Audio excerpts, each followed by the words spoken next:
Dear Dad, it's been 15 years since you left us. A lot has changed, but I think I'd be making you proud. A degree from SC State and USC Law.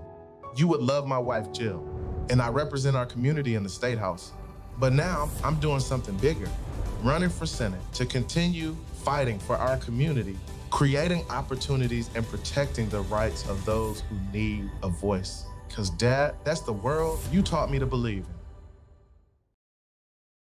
It's time for a little comedy, a little content, and a lot of conversation. It's the Geno Jones Show, exclusively right here on YouTube. Now here's your host, Geno Jones. Hey, thank you, Mr. Announcer Guy. Showtime, Geno Jones, Showtime. How we doing? It's a Tuesday. I come to you live Monday through Friday, 6:30 p.m. Eastern. Hey, Chicago, 5:30. Hey, Houston, 5:30. Memphis, 5:30. Milwaukee, 5:30. Up in Minneapolis, 5:30. New Orleans, 5:30. Out in L.A., 3:30 p.m. San Francisco, Oakland, the Bay Area. Up in Seattle, Portland, Oregon, where my firstborn, Lauren Hill Vaughn, a.k.a. Boogie, my Boogie. Hey, Boogie, Daddy loves you. 3:30 p.m. out there in Portland, Oregon. Subscribe, share, screen grab. Rip some videos, let's make it go viral. Subscribe, share, screen grab, like, and binge watch all my back episodes. The Geno Jones Show is brought to you by CM Transportation, like Mary, like my mother's name. CM Transportation LLC.net online, CM Transportation LLC.net. You can call them. The company based here in Charleston, South Carolina, but it is a company that does business nationwide. 843 area code 606-2702. 843 area code 606-2702. 606-2702. 843. Shout out to the CEO, Miss Carissa Carter. Thank you for being a sponsor and a supporter of the Geno Jones Show. All right, let's jump right into it. Let me shout out my Geminis. I'm going to do this off the top from the rip, as they say. One, Albert Brown. Who's Albert Brown? Albie Showa. Albie is 56 today. Comedian Faison Love, if you're a big fan of the movie Friday. How many times have you seen Friday, the movie? I can't even count. I don't know, 50, 75 times? I've seen it a lot. So if you've seen Friday, Big Worm, the drug dealer who drove an ice cream truck during the day and sold weed and drugs at night. Faison Love, a.k.a. Big Worm from the movie Friday, is also 56 today.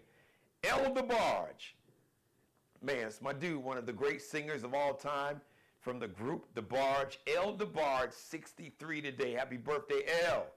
And happy birthday. If you are a fan of reality TV, if you are a fan of the reality TV show on Bravo, Married to Medicine. Actually, I wrote something else down. I almost had to catch myself. Married to Medicine, Dr. Contessa Metcalf is 58. So happy birthday. Oh, I got one here.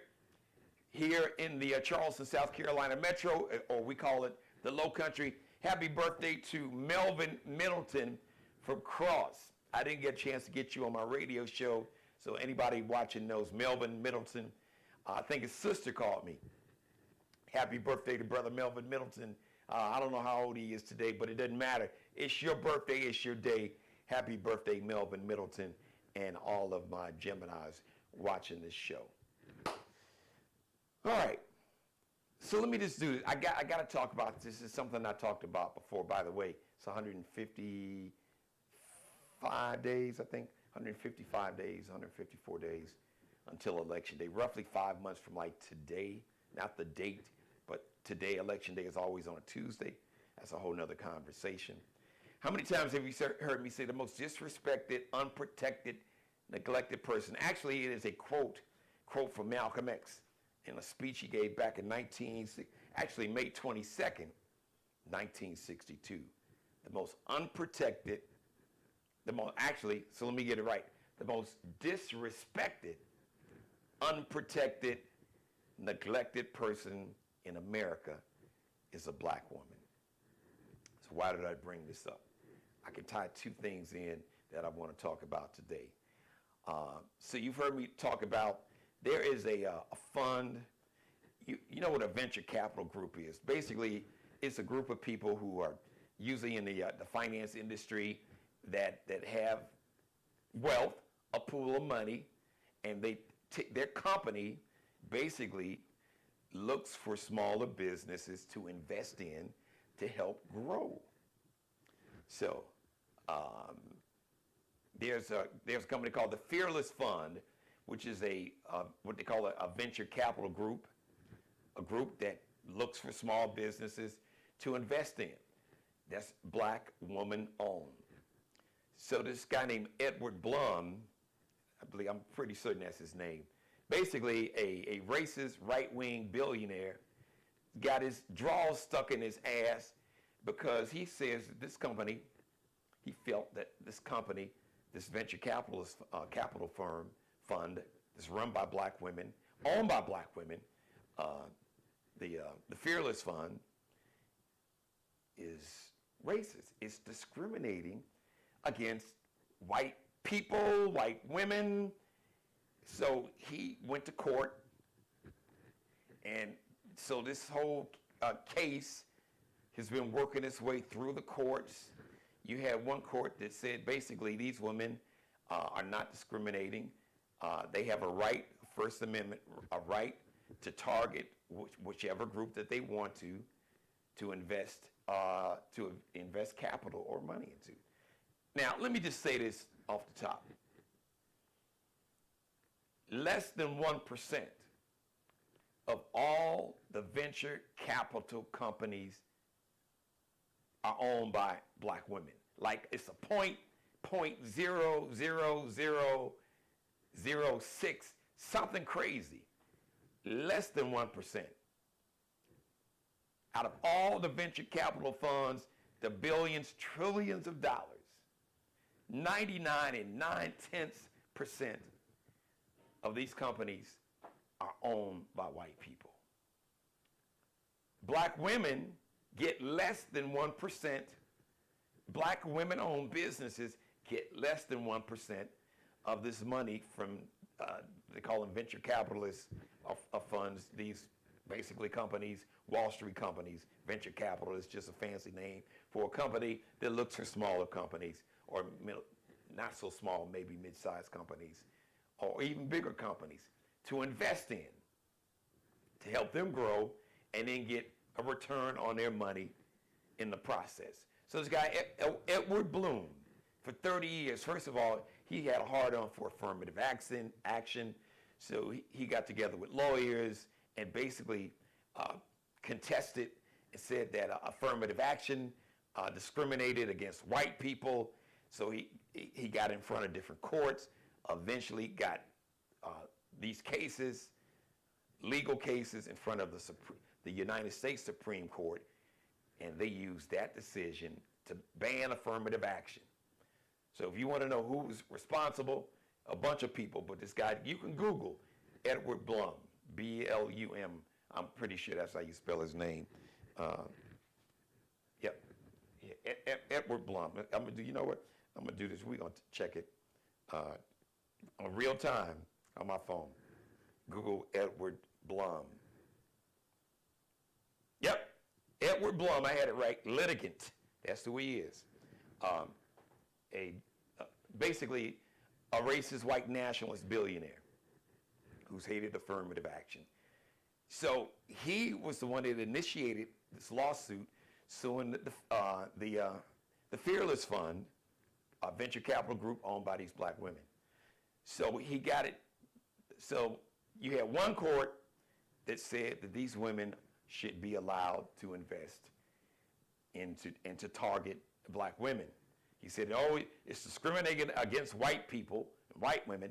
And he went back and had his lawyers referred to like the Civil Rights Bill from like 1867, 68, that was to protect black people from discrimination. So somehow his lawyers are using that law to say that, nope, a law that was written to protect black people from discrimination, he now is trying to apply that same law or use that law as the basis and the foundation for his lawsuit, saying, well, you can't discriminate. That's discriminating against white people. Keep in mind, no test at the end of the class today. But now remember, at the beginning of this conversation, how many venture capital funds are owned by black women? Less than 1%, like 0.000 something. I think it's 0.0006. You can Google it. Less than 1%. What is the percentage of venture capital funds or money that goes to invest in black women-owned business? Less than 1%. So if there's any discrimination, it's discrimination against black women and women of color in general, and black women specifically.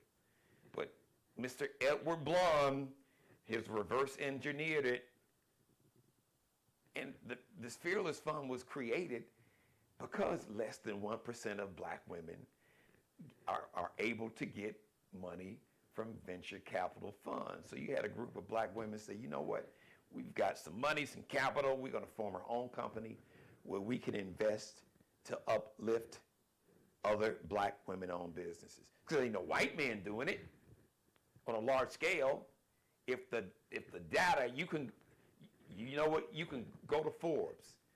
Go to Forbes, just type a search box in Forbes to see what is the percentage of venture capital funds that are awarded to black women-owned businesses. I've done the homework for you, but do it for yourself. Don't take my word for it. But somehow, because you have black people and black women who are trying to pick themselves up by the bootstraps, Mr. Edward Blum, isn't that the bullshit that you all been saying? Well, you Negroes need to pull yourself up by the bootstraps, even though we took the bootstraps, and hell, we even took the boots from you, but pull them up anyway. So you have black women doing just that. And now he can't handle it. He doesn't want to see black women, black people prosper at all. That somehow that this black woman-owned company is discriminating against white people and white women, when virtually no venture capital funds, Wall Street, are investing in black women. Less than 1%. Come on now. Let me drink some water here. Sun got in my throat. Like dust, you know what I'm saying?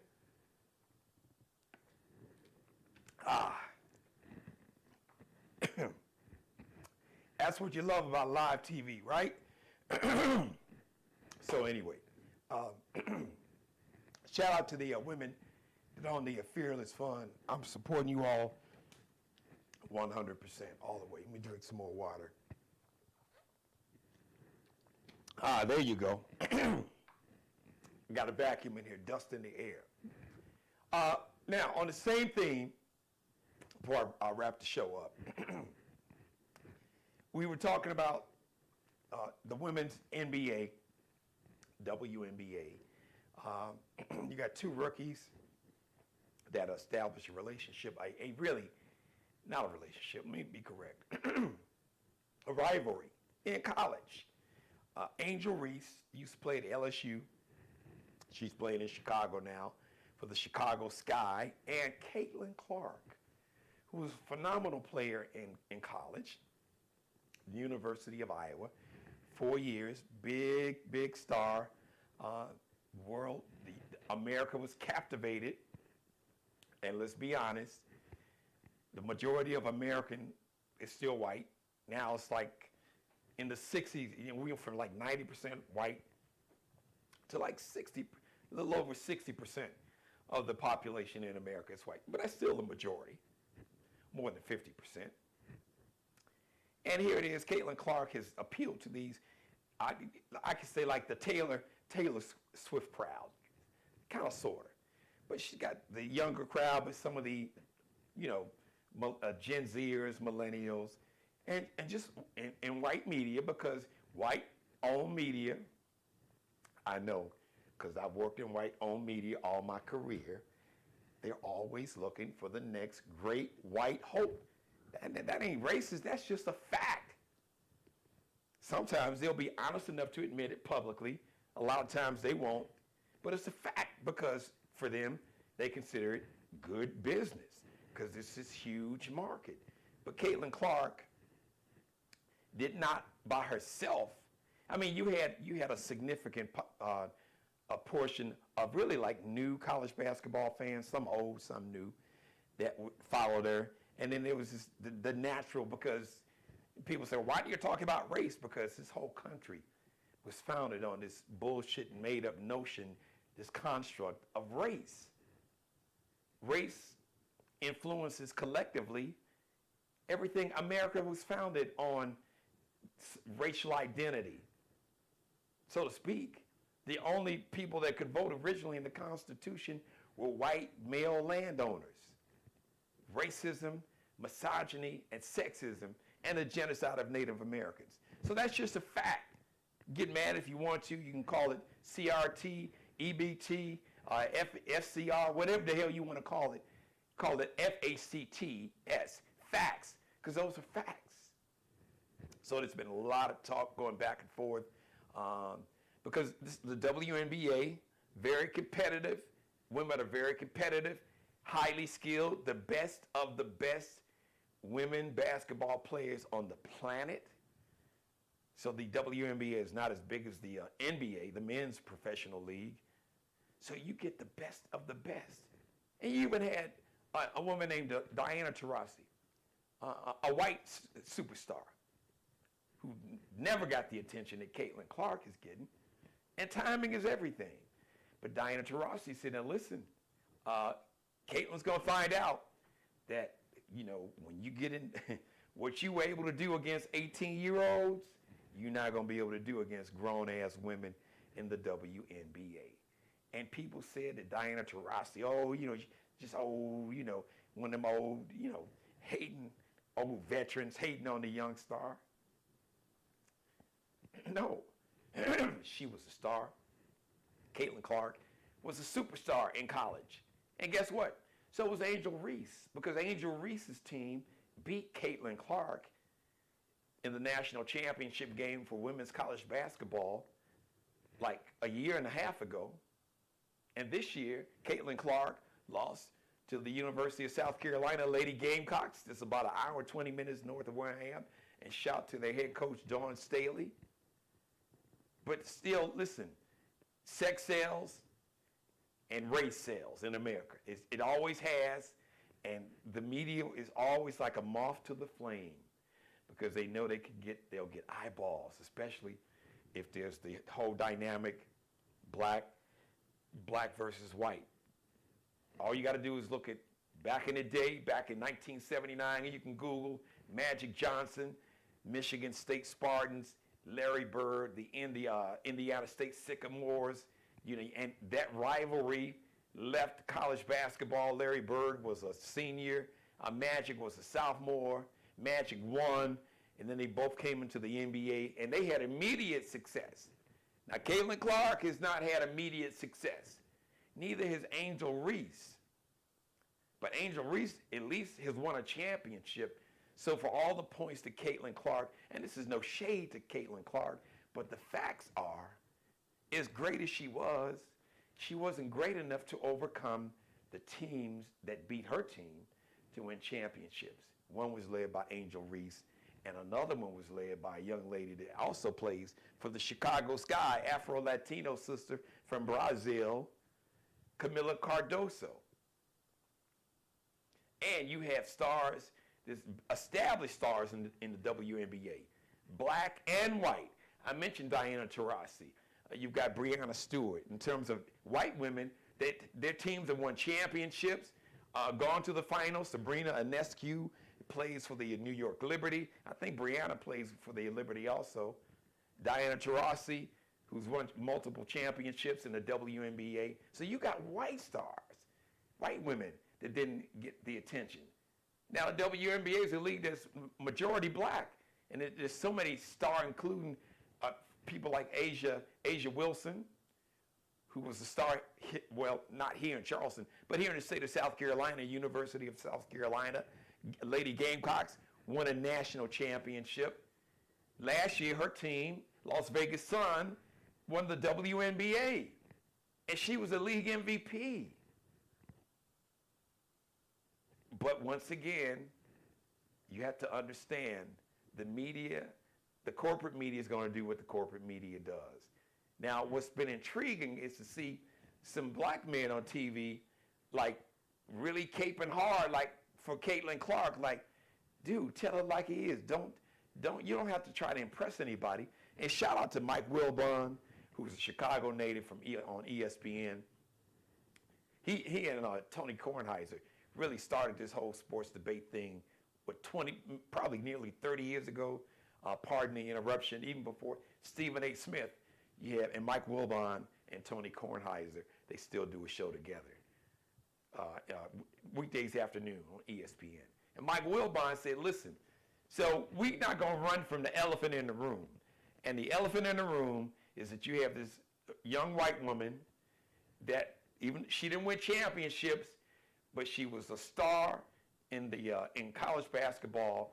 She's got the potential to become a star in the WNBA. So by her skill level, she is not a star yet. Neither is Angel Reese, but they were stars in college, and they bring the popularity to the WNBA, and now they have to establish themselves. They have to prove themselves. Angel Reese basically was literally horse-collared and hooked by her throat and thrown down by a young woman. I think Alyssa Thompson, that plays in the WNBA. People didn't make a big deal about it. But one of the teammates of Angel Reese kind of threw an elbow into Caitlin Clark after Caitlin Clark had basically elbowed her for a rebound. So the Chicago Star, I think it was Kennedy Carter, kind of threw the arm and hip checked her, and Caitlin Clark fell down. But if you look at the fall, you can see some of it. She was, toward the end, was kind of flopping. Because the way she kind of flopped and fell, that young lady did not hip check her, really was more of a shoulder than anything else. It wasn't that hard. Because that's the second time I've seen Caitlin Clark kind of act a little bit, a little extra acting, or I got fouled, but look what happened. That's basketball, it's sportsmanship. I don't have a problem with Caitlin Clark, but the point, and Angel Reese said it, Caitlin Clark is not the only reason that the arenas in the WA are selling out. You had sellouts in Chicago. Caitlin Clark wasn't in those games. You had sellouts in Atlanta. You had sellouts in games in, I believe, in Connecticut, in games that Caitlin Clark was not playing in. So has Caitlin Clark brought some new fans, a lot of new fans to the WNBA? Yes, she has.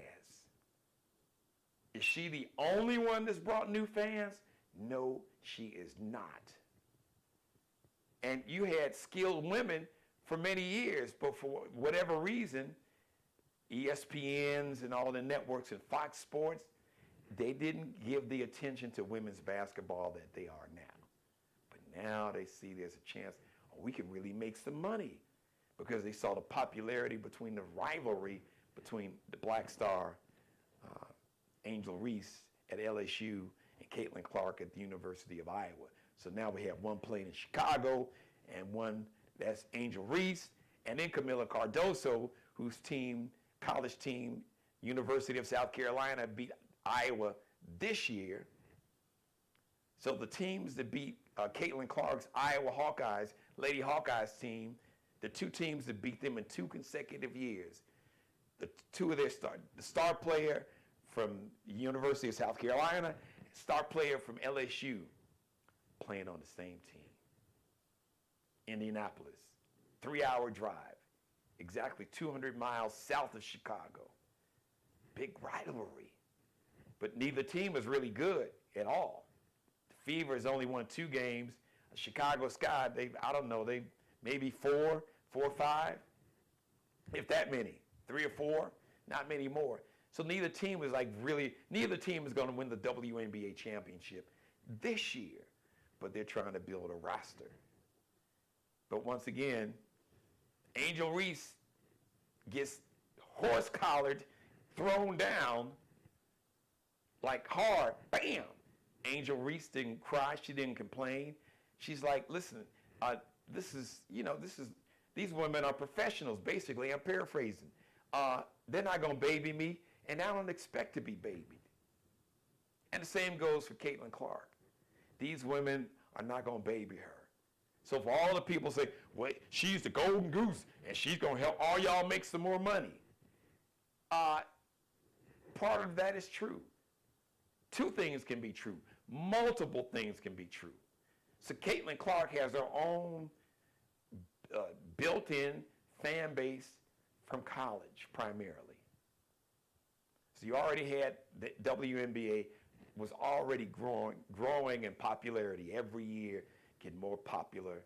Now you had this big spike because you had 2 women, not just Caitlin Clark, but the sister Angel Reese, who established a very competitive relationship. Because Caitlin Clark talks trash. Caitlin Clark was the one that started doing this, which means you can't see me. And she was doing it to opponents that she was beating a year and a half ago. And then when Caitlin Clark lost to Angel Reese in LSU, Angel hit her with, hey, you can't see me now. We got a ring. So they both talk trash, just like the men do. They're competitive, nothing wrong with that. But don't demonize one and hold the other one. It's like because she's not the savior.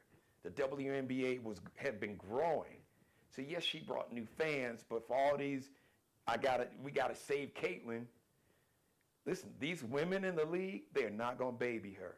They're not gonna baby her. They're not gonna baby Angel Reese. And Angel Reese understands that. And like I said yesterday, the sooner that Caitlin Clark really gets that, and I'm not saying that she doesn't, because you're going to have folks in the media that's trying to score points and to impress people and make it sound like, oh, I'm such a fair-minded person. Oh, and the league has got to do something because the players are targeting. Listen, anytime a highly touted rookie, a lot of pub, had a lot of success in college, it don't matter what you look like. That's men's sports and women's sports. When you get to the highest level of professional sports, we don't give a damn, they don't give a damn how much success you had in college or another league. You've got to prove it on the court in this league. So they're not going to baby these sisters, them women, black and white.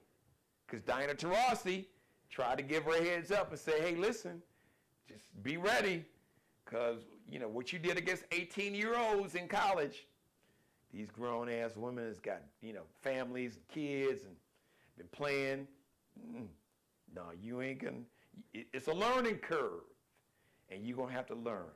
And the league cannot protect her from going through what all rookies, especially highly touted rookies, have to do.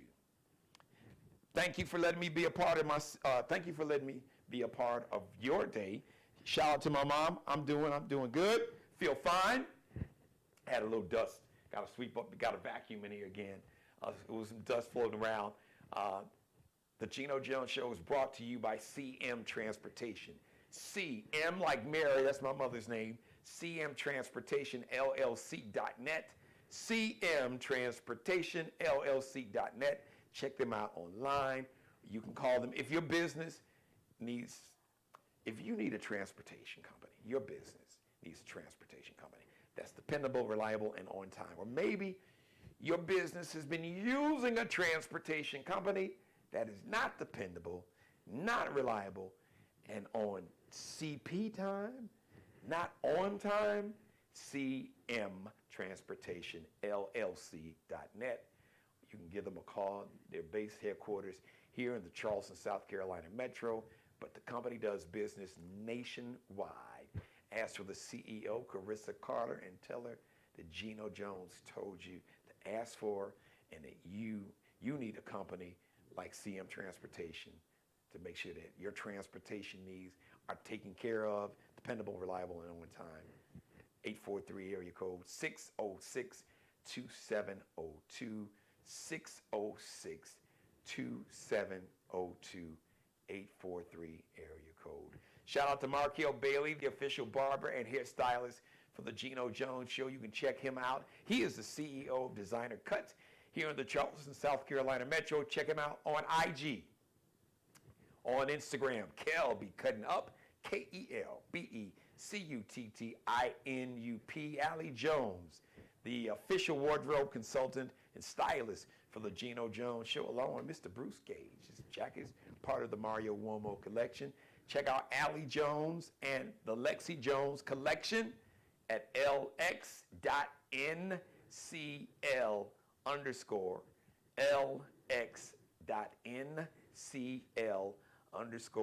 Bruce Gage, Miglio Di Mario Uomo, and Flyball the Store. Miglio Di Mario Uomo, MIGLIODIMARIOUOMO.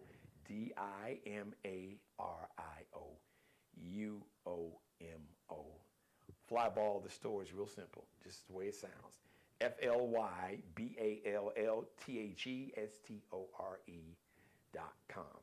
So the next live edition of the Geno Jones Show is going to be on Wednesday, Working Divas Wednesday, 6:30 p.m. Eastern. If you missed any of this episode, go back and binge watch this and every back episode you missed. Make it a Geno Jones Show binge watch evening or afternoon or whenever you're watching it. Catch it with all my great back episodes and monologues. So we'll see you live, 6:30. Don't forget to tell everybody you know, as my man Nelly would say, tell everybody to subscribe, share, screen grab, like, binge watch all my back episodes, rip some of the video from the monologue, make it go viral. My goal is to get 100,000 new subscribers.